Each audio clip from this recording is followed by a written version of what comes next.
From Amateur Radio Newsline Report number 2491, this is Ham Nation headlines for Wednesday, July 30th, 2025. In the U.S., the Federal Communications Commission is preparing for two major initiatives: the return of auctioning spectrum licenses and a top-to-bottom assessment of the nation's emergency alert system. In the U.S., the Federal Communications Commission is preparing for two major initiatives: the return of auctioning spectrum licenses and a top-to-bottom assessment of the nation's emergency alert system. The FCC's ability to auction spectrum had expired, but it was restored by a bill signed by President Donald Trump on July 4th. The frequencies eyed for this auction are in the so-called AWS-3 band for Advanced Wireless Services. These are unused microwave frequencies that have been allocated for 5G commercial wireless. The auctions would be the first of their kind in the U.S. in 4 years. The FCC has also prioritized a system-wide re-evaluation of the nation's emergency communications technology. The emergency alert system makes use of radio and TV, while the wireless emergency alerts utilize mobile devices. The FCC is set to vote on moving ahead with this system-wide assessment at its August 7th meeting, with an eye toward pushing for upgraded technologies. This is Kent Peterson, KC0DGY. The reason this next story has a happy ending is because everyone did everything right. The search and rescue team, the ham radio operators, and perhaps most importantly, the mother and son in need of rescue in a remote section of a national forest in California.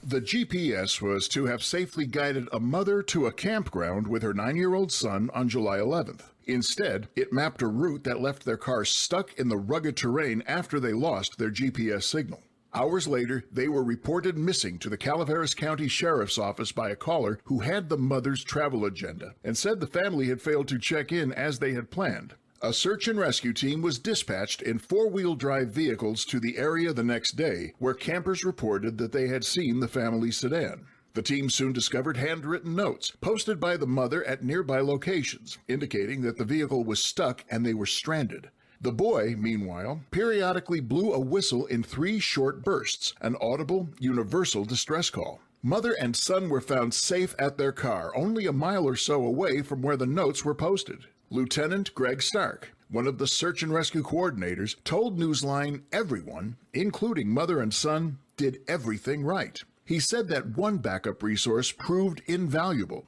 ham radio. It also provided some inspiration. The lieutenant told Newsline, quote, "It enhanced our communication ability, and now it has spurred some of our other team members to look at getting their license," end quote. This is Ralph Squillace, KK6ITB.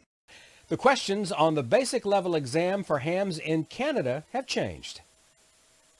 A team of volunteers from provinces throughout Canada is developing a new bank of questions for the Advanced Amateur Radio Certificate, according to the Radio Amateurs of Canada website.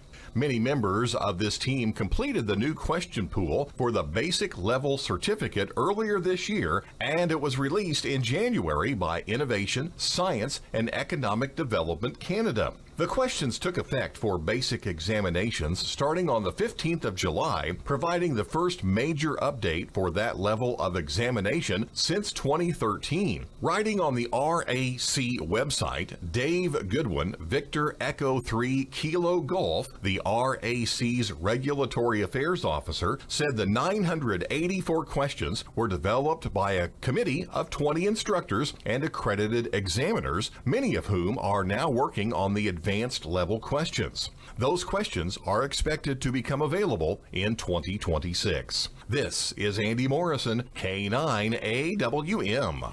And that's all from the Amateur Radio Newsline, your independent source for amateur radio news since 1976 at arnewsline.org.